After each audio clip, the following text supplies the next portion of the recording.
petite vite comme ça, là. Certaines personnes pourraient dire, en voyant des paroles, que ce soit même dans la Bible, dans ce chant, le roi des anges. Oh, Jésus est un ange. Il est le roi des anges. Mais non.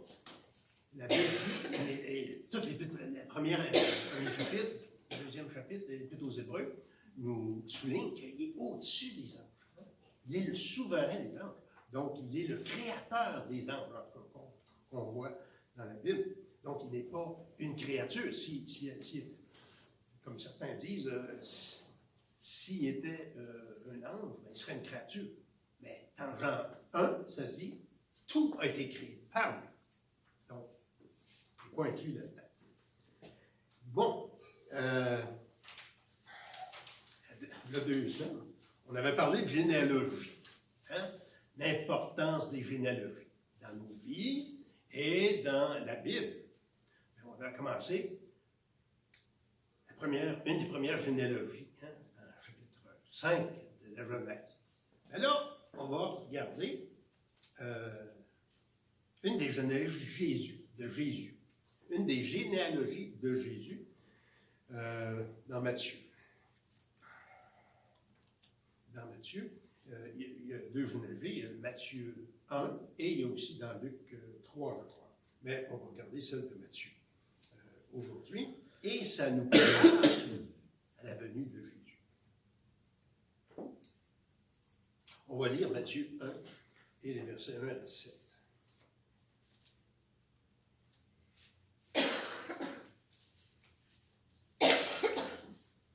Matthieu 1 et les versets 1 à 17.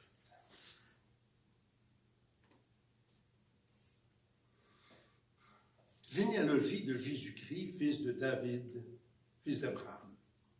Abraham engendra Isaac. Isaac engendra Jacob. Jacob engendra Judas et ses frères. Judas engendra Tamar et Pharès et Zara. Pharès engendra Esron. Esron engendra Aram. Aram engendra Aminadab. Aminadab engendra Naasson. Naasson engendra Salmon. Salmon engendra Boaz de Rahab. Boaz engendra Obed de Ruth. Obed engendra Isaïe. Isaïe engendra David. Le roi David engendra Salomon, de la femme d'Uri. Salomon engendra Roboam. Roboam engendra Abia. Abia engendra Asa. Asa engendra Josaphat. Josaphat engendra Joram. Joram engendra Ozias. Ozias engendra Joatam. Joatam engendra Akaz. Akaz engendra Ézéchias. Ézéchias engendra Manassé.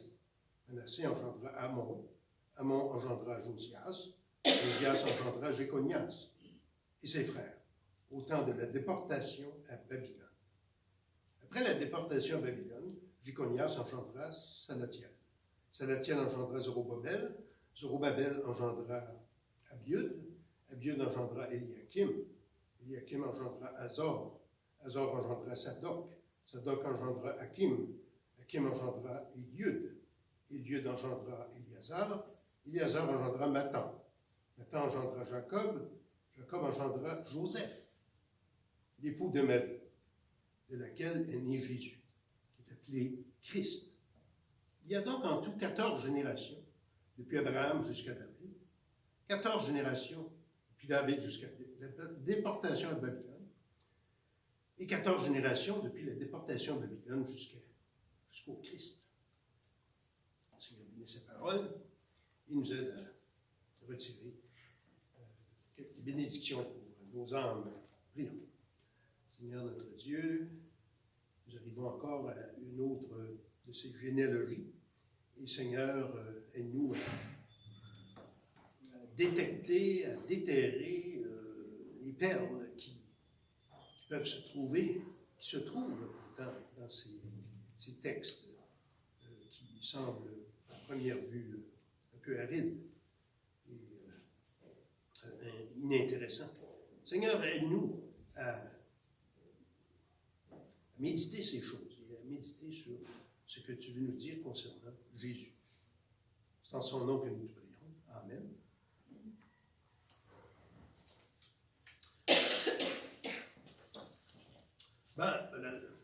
fois, on avait expliqué un petit peu le bien fondé des généalogies. On ne reviendra pas là-dessus. Mais particulièrement pour Matthieu. L'évangile de Matthieu fait partie d'un groupe de 3 évangiles, hein, qu'on appelle les évangiles synoptiques. Ça veut dire qu'ils ont la même optique, ils ont la même approche, la même vision. Ils montrent les événements, sensiblement les mêmes événements, mais pour montrer vraiment certaines choses sur Jésus. Alors que le 4e évangile, Jean,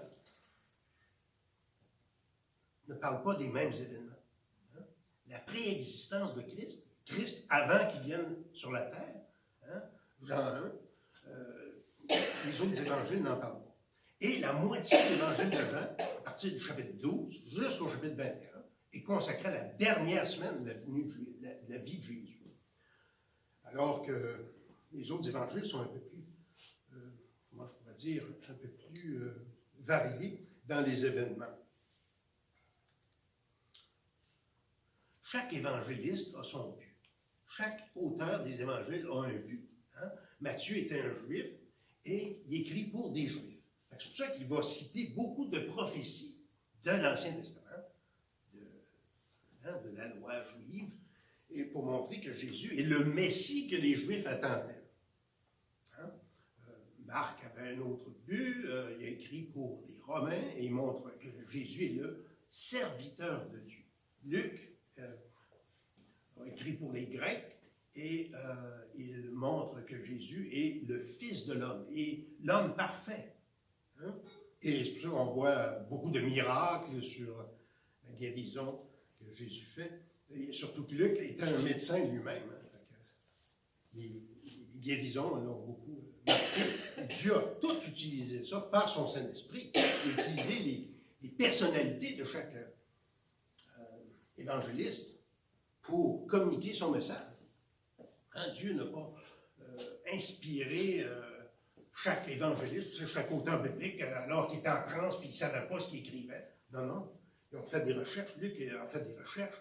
Il a utilisé tout son pouvoir, son savoir pour avoir des informations sûres. Hein? Et donc, Matthieu va souligner beaucoup le caractère de Jésus, son caractère de Messie.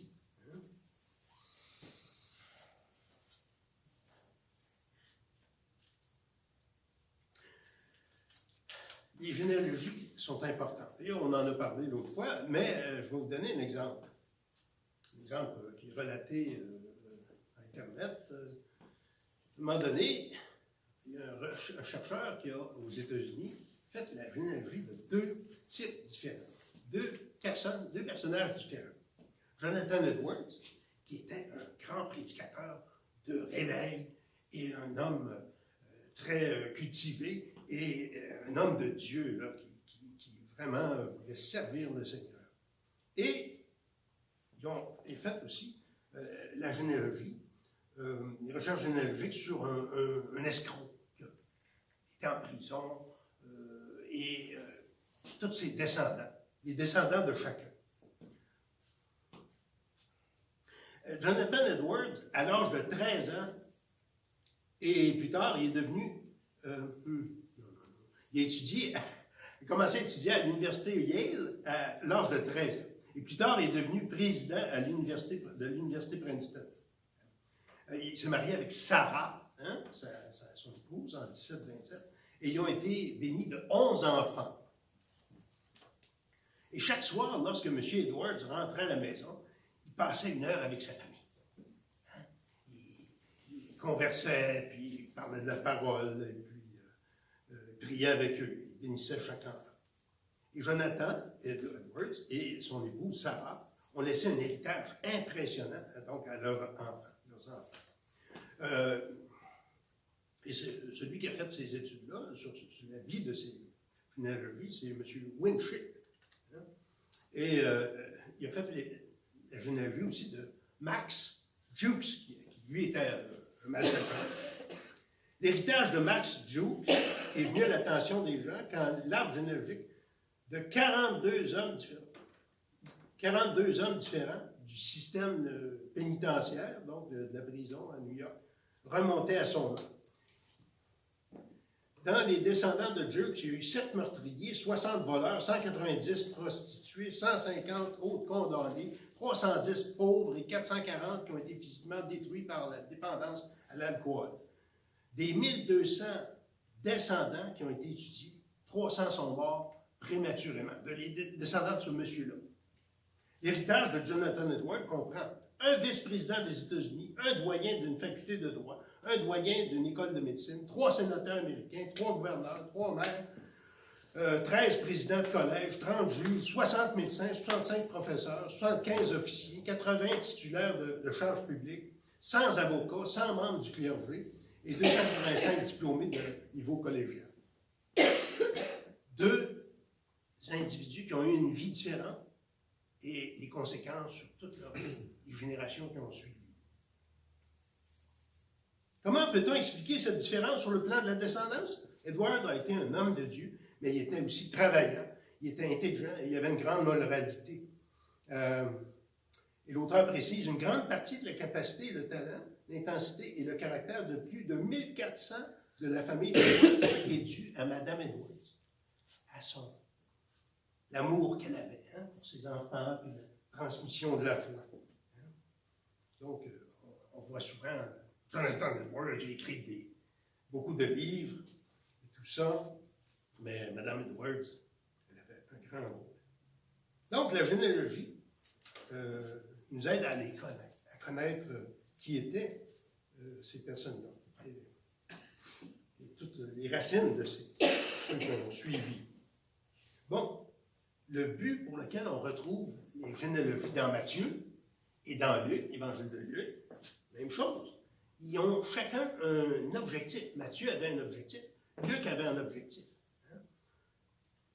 Montrer que Jésus est bel et bien le Messie, le fils d'Abraham. Les Juifs se pétaient les bretelles qu'on est les fils d'Abraham. On n'est pas les fils illégitimes, nous. Ils pointaient Jésus parce qu'ils pensaient qu'il était illégitime. Parce que sa maman, en tout cas, ne savait pas exactement qui était son père. En tout cas. Donc, quand on compare les deux généalogies, Matthieu 1, Luc 3, on va voir des différences. Veux-tu dire qu'ils ne descendent pas de la même... Il y a des erreurs. Il y en a bien qui ont dit ça. Mais ces deux, on souligne différentes choses. L'une, c'est Matthieu, c'est la lignée légale de Jésus, par Joseph, qui est l'époux de Marie, qui, elle, c'est la mère de Jésus. Et Luc, c'est la descendance plutôt biologique de Marie. Cool. J'ai un document à la maison, si jamais vous voulez, j'envoie ça par courriel, l'enverrer. Mais c'est assez... c'est assez compliqué de lire ça. Essayer de démêler tout ça. Et les nombres. Quelque chose qu'on voit dans Matthieu, dans l'Évangile de Matthieu, dans la généalogie de Matthieu, c'est les nombres. Le chiffre 14 qui revient souvent. Verset 17. Verset 17. Il y a donc en tout 14 générations depuis Abraham jusqu'à David, 14 générations depuis David jusqu'à la déportation à Babylone, et 14 générations depuis la déportation à Babylone jusqu'à Christ. Donc, on voit ici que la généalogie est divisée en 3. La préparation à la royauté, et c'est ça qu'on va regarder dans le message. Là. Ensuite, le déclin de la royauté à partir de Salomon et ses fils. Et ensuite, à la fin, le regain de la royauté avec Jésus. Mais quand on compare les différentes généalogies dans la Bible et avec celle-là, on voit qu'il y a des trous. Des trous. Ce pas des erreurs, c'est que quand quelqu'un faisait une généalogie, il était sélectif. Il disait, OK, je vais nommer tel. On n'a pas besoin de nommer tous les humains, là, ou chaque génération. Parce que vous allez regarder, Boaz, qui a engendré,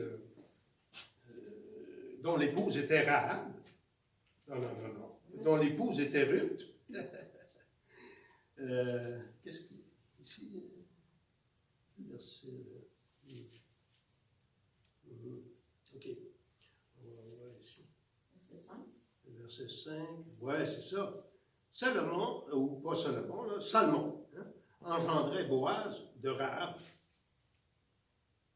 Comme si Boaz, qui est l'arrière-grand-père de David, aurait été le fils de Rahab, qui a vécu à l'époque de la conquête avec Josué, en 1400 avant Jésus-Christ. Puis là, Boaz, c'est presque 1100 ans. Il y a peut-être 300 ans qui se seraient écoulés en 3, 4 générations. Il y a évidemment des noms qui ont été juste mis de côté parce que ça ne répondait pas aux besoins de l'auteur. Boaz de Rahab, mettons 1400 avant Jésus-Christ. Boaz engendra Obed de Ruth, 1300. Donc on donne une date, là. Obed engendra Isaïe, 1200. Et Isaïe engendra David, 1000 ans. Ce serait invraisemblable qu'il y ait juste 4 générations en 400 ans. Parce que il y a eu, on l'a vu dans les généalogies au début de la Bible,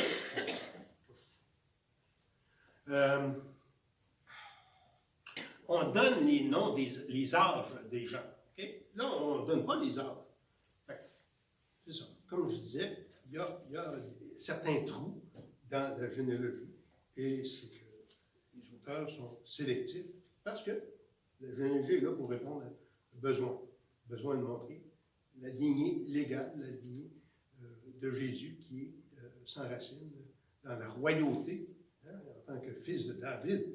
Bon, regardons premièrement le premier point. L'établissement de la royauté, la formation de la royauté dans le peuple de l'Alliance. On commence avec Abraham. La généalogie de Luc, elle remonte à Adam. Mais ici, on commence tout de suite avec Abraham. Donc, c'est le caractère juridique un peu, légal, le père de la foi. Donc, Jésus est un fils d'Abraham. Son arbre commence avec les patriarches. C'est à eux que Dieu a fait des promesses d'alliance. Abraham, Isaac et Jacob. C'est des promesses qui ont été répétées à Moïse, ensuite au Sinaï. Alors que le Dieu de l'Alliance, Yahvé, a rappelé à son peuple les promesses qui avaient été faites. Les promesses faites à Abraham, c'était 3 types de promesses. 3 promesses. Tu auras une descendance.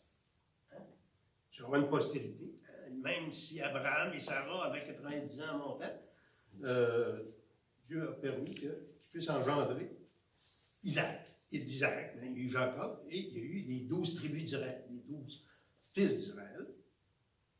Israël, c'est un nouveau mot pour Jacob. Et on voit dans Genèse 15. Et Abraham dit, voici, tu ne m'as donné aucune postérité. Et celui qui est né dans ma maison sera mon héritier. Verset 4, Genèse 15, 4. Alors la parole de l'Éternel lui fut adressée ainsi. Ce n'est pas lui qui sera ton héritier, mais c'est celui qui sortira de tes entrailles qui sera ton héritier. Et après l'avoir conduit dehors, il dit, regarde le ciel et compte les étoiles, si tu peux les compter. Et il lui dit, telle sera ta postérité. Tu vas. Humainement parlant, tu ne peux pas avoir d'enfant, ouais, mais Dieu va s'arranger avec ça. Et il va donner non seulement un fils, mais à travers son fils, il va avoir une postérité comme les étoiles du ciel, innombrables.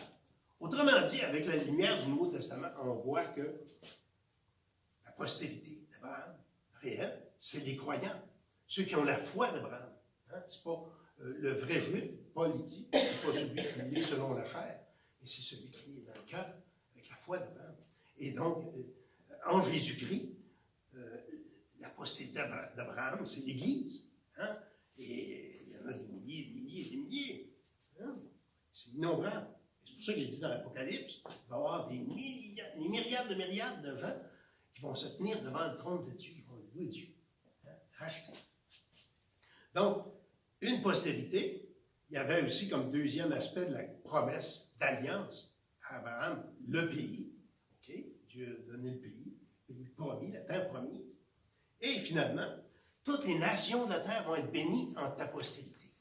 Comment est-ce que les nations vont être bénies à travers la postérité d'Abraham? C'est à travers celui qui va être la vraie postérité avec le grand P, Jésus, qui par sa mort sur la croix, va donner la bénédiction à toutes les nations.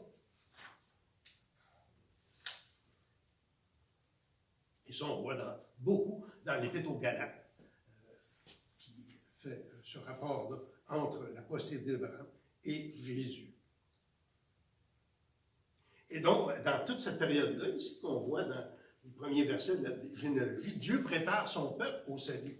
Dieu prépare son peuple au salut. Versets 1 et 2, Abraham, Isaac et Jacob. C'était cette promesse que Dieu avait donnée au début. Verset 5, on voit la grâce de Dieu manifestée par l'inclusion des femmes. C'était bien rare qu'il y avait des femmes dans les généalogies. Mais là, Dieu veut montrer sa grâce, non seulement en incluant les femmes, avec Rahab, verset 5, hein, c'est ça, verset 5.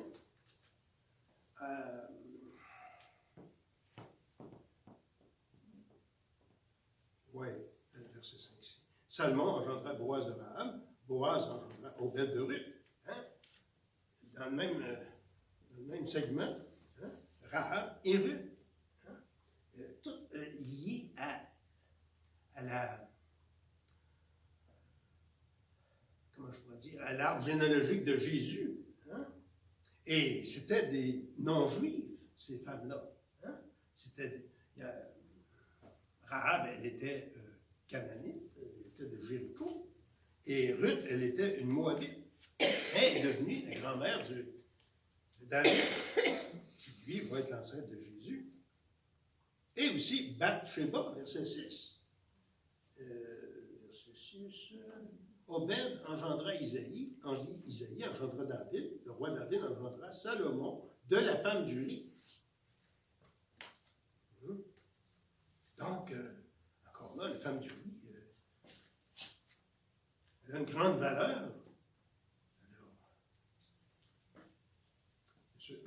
ça souligne aussi que Dieu est miséricordieux, même envers des pécheurs, comme David qui n'a pas été fidèle. À sa famille, à son époux, était vers la femme d'un autre, Uri le Hétien, puis il s'est arrangé pour qu'il meure. Il faut que la chose soit étouffée.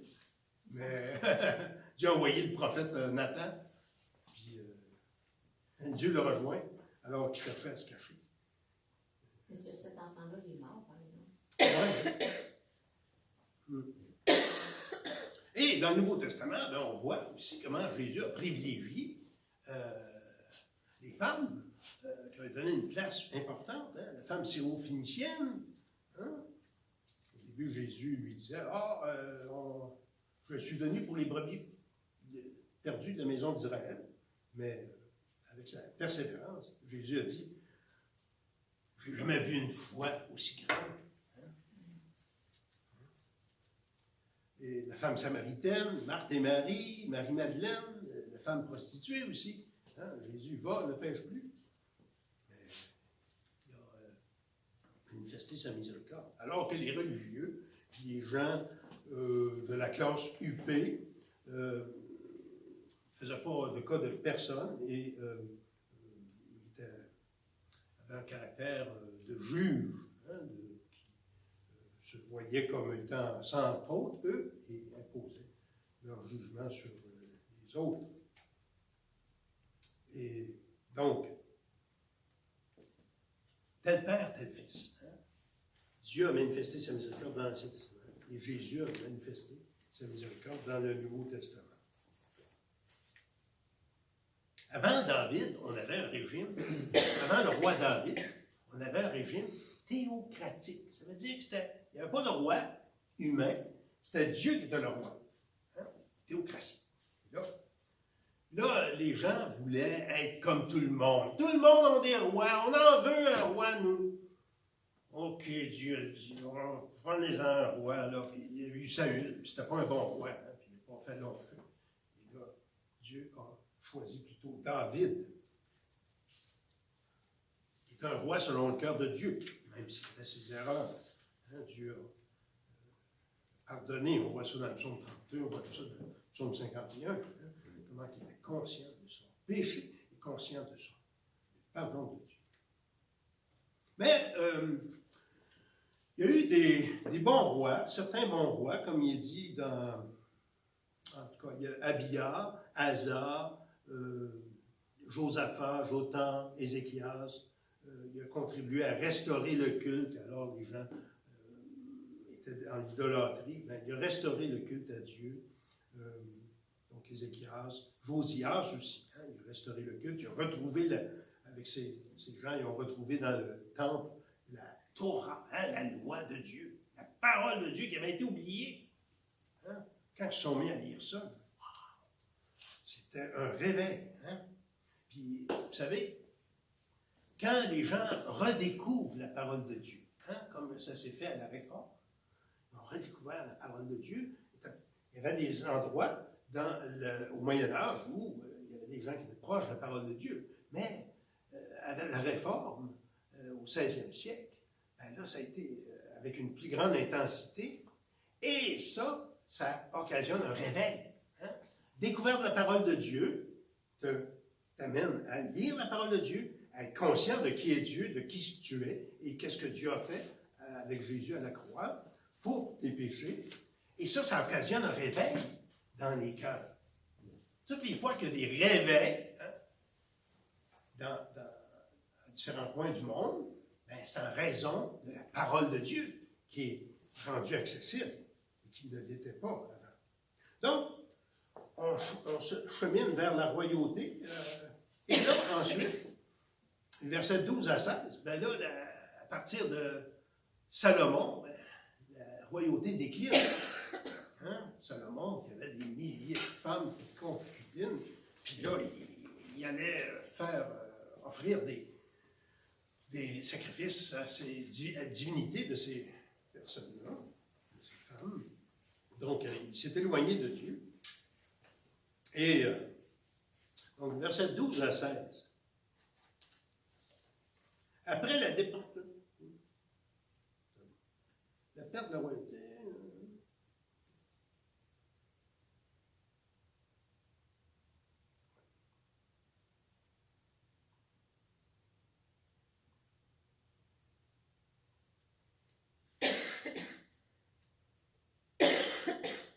oui, donc, comme je mentionnais, là, il y a eu aussi avec le fils de Salomon, Roboam, il était tellement tyrannique là, que les gens ne voulaient plus de sa royauté. Fait que là, il y a eu le royaume divisé. Donc, le royaume du Nord, avec Jéroboam, puis le royaume du Sud, avec le royaume de Juda, avec Jérusalem, puis le Temple, avec Roboam, et ceux du royaume du Nord, il n'y avait pas le temple, il n'y avait pas les prêtres autour, donc ils se sont tournés vers l'idolâtrie, les Baals et tout. Donc il y a eu des jugements. C'était une perte parce qu'ils n'ont pas voulu maintenir la parole de Dieu.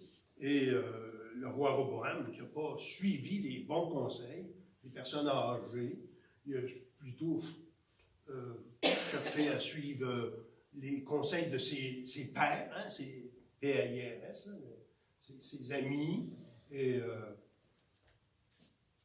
est arrivé dans les excès et dans la tyrannie. Hein. Bon.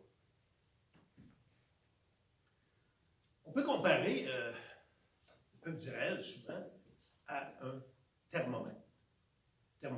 La différence entre un thermomètre et un thermostat, le thermostat nous permet de régler la température ambiante. Le thermomètre, lui, il va être influencé par la température ambiante. Et le peuple de Dieu, souvent, se laisse influencer par le monde, par les gens alentours et toutes les divinités, l'idolâtrie, et il embarquait là-dedans pieds joints. Au lieu d'être des thermostats qui vont être des témoins de Dieu et puis permettre que d'autres se rallient à eux. Ben là, c'est eux qui se ralliaient à l'idolâtrie. Donc, graduellement, il y a eu une perte dans la royauté et jusqu'à la captivité à Babylone. Mais, verset 16-17, la bonne nouvelle, verset 16 et à 17, Jacob engendra Joseph, l'époux de Marie, de laquelle est né Jésus, qui est appelé Christ. Hein? Ah, la bonne nouvelle, enfin un roi, enfin le roi des rois, le Messie. Le mot Christ en français vient du grec Christos, qui est une adaptation de l'hébreu Mashiach, comme Messie, et ça veut dire oint. Hein? Oint. Quand on regardait le film sur la reine Élisabeth, puis à un moment donné, quand elle a été intronisée, elle a reçu l'onction, elle a reçu l'huile sur elle, pour signe le début de sa fonction de reine. Dans l'Ancien Testament, ceux qui étaient oints, ceux qui recevaient de l'huile, c'était pour montrer qu'ils commençaient leur ministère soit de prophète, soit de roi, ou soit de prêtre. Et il y a une seule personne dans toute l'histoire qui a réuni tout ça ensemble, prophète, prêtre et roi, c'est Jésus. Donc c'est pour ça qu'il s'appelle en fait, c'est pas son nom de famille. Hein? Des fois, on peut penser, lui, il s'appelle Jésus-Christ. Christ, c'est son nom de famille. C'était un titre. Jésus, le Christ, le oint, le Messie. Celui qui est le oint, donc prêtre, prophète et roi. Prêtre, il s'offre lui-même. Comme les prêtres offraient des agneaux, lui, il s'offre. Il est le sacrificateur, il est le sacrifice. Il est l'autel. Il est le prophète, parce que non seulement il accomplit les prophéties des autres, de l'Ancien Testament, les prophètes, mais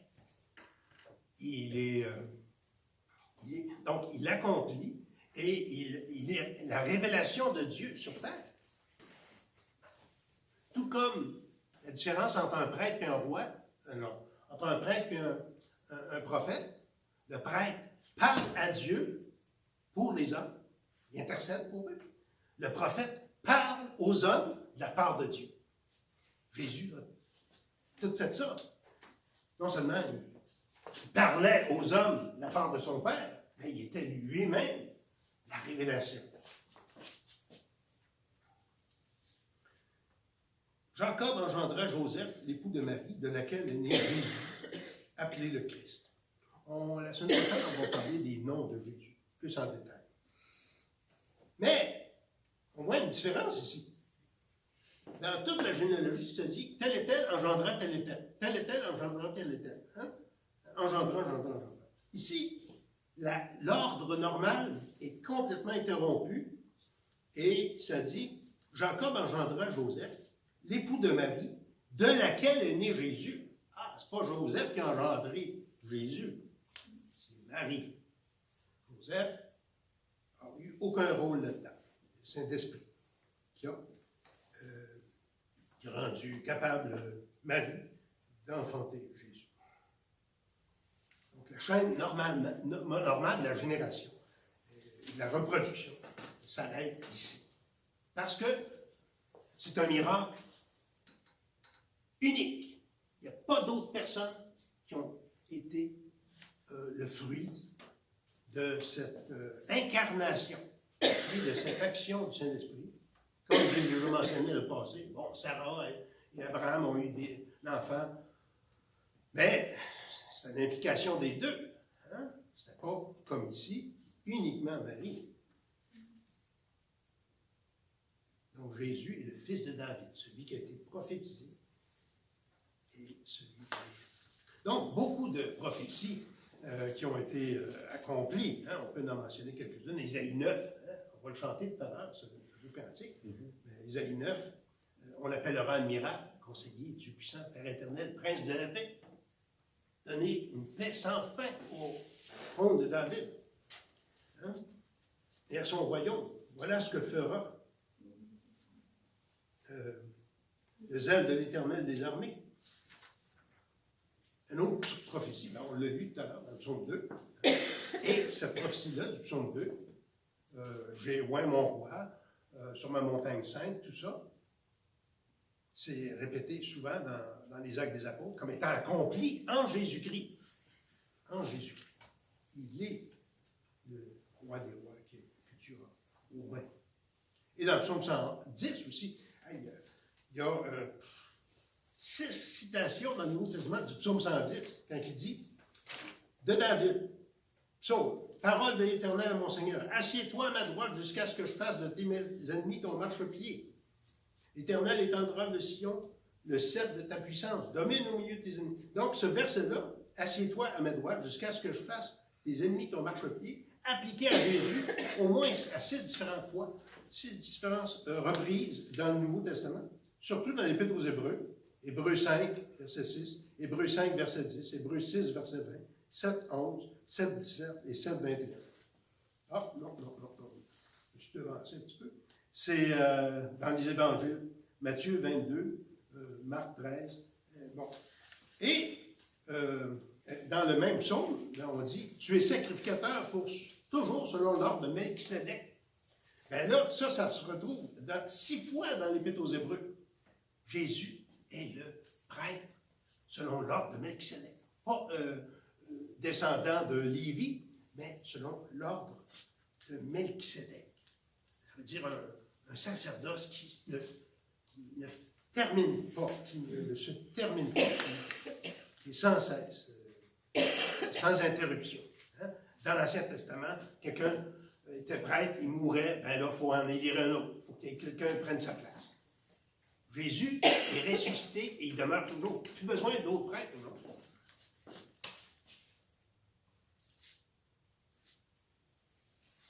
Donc, cette généalogie-là, du point, montre que Jésus, c'est pas une légende, c'est pas un mythe, c'est vraiment quelqu'un qui est enraciné dans l'histoire, des racines historiques. Et la première prophétie, Genèse 3:15, hein, Dieu a promis la victoire sur le mal à Adam et Ève. Hein. Celle-ci t'écrasera la tête et tu lui laisseras le talon. On parle des 2 postérités. Hein, et Jésus est celui qui a accompli cela.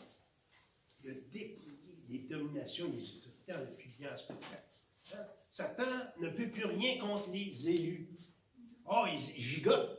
C'est un peu comme une poule pas de tête. Hein? Avez-vous déjà vu ça, une poule pas de tête? Moi, je ne me souviens pas d'avoir vu ça, mais j'en ai entendu parler. Apparemment que ça gigote, mais il ne faut pas faire grand-chose.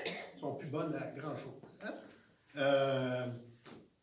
Et Satan, c'est un peu ça. Hein? Il est dépouillé. Jésus a eu la victoire, mais ses jours sont comptés. Et il ne peut plus rien contre les élus. Hein? Il ne peut plus. Ouais, il nous tente. Oui, il nous nargue. Mais il ne peut pas nous enlever notre salut. Hein? Mes brebis ne périront jamais. Personne ne peut les enlever de la main de mon Père. Donc, en conclusion, Jésus est venu établir un royaume spirituel dans les cœurs. La question que je peux me poser aujourd'hui, c'est ça. Est-ce qu'il est le roi de ma vie? Est-ce qu'il est le roi de ta vie? Est-ce que je suis prêt à y abandonner toute ma vie ce matin, cet après-midi? Hein? Dire, Jésus règne en moi. Comme quand on donne le volant à quelqu'un.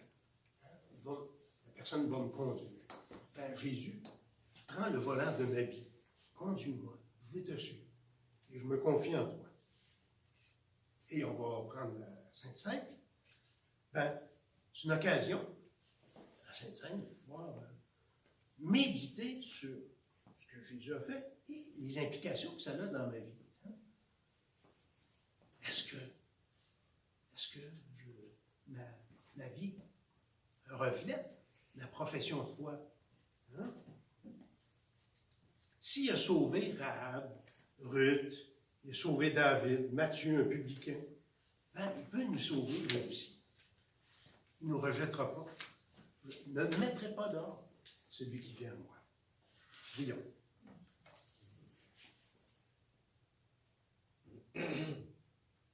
Notre Dieu, notre Père, merci parce que tu es venu sauver des pécheurs.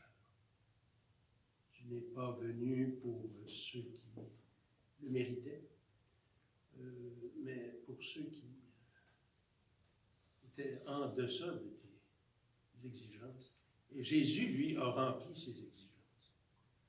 Et sa justice nous est mise à notre compte, nous est imputée. Ainsi que tous ceux qui se confient en toi sont justifiés. Merci Seigneur. Nous te prions pour tous ceux qui nous écoutent, même à distance.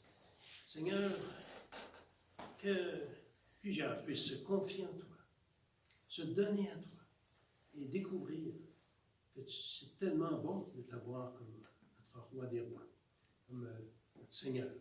Parce que ce que tu veux pour nous, c'est notre bien et c'est qu'on a été créés pour ta gloire. Donc, Seigneur, c'est une façon d'être heureux, de te glorifier, de s'épanouir en toi, par ta grâce. Donc, Jésus, nous prions. Amen.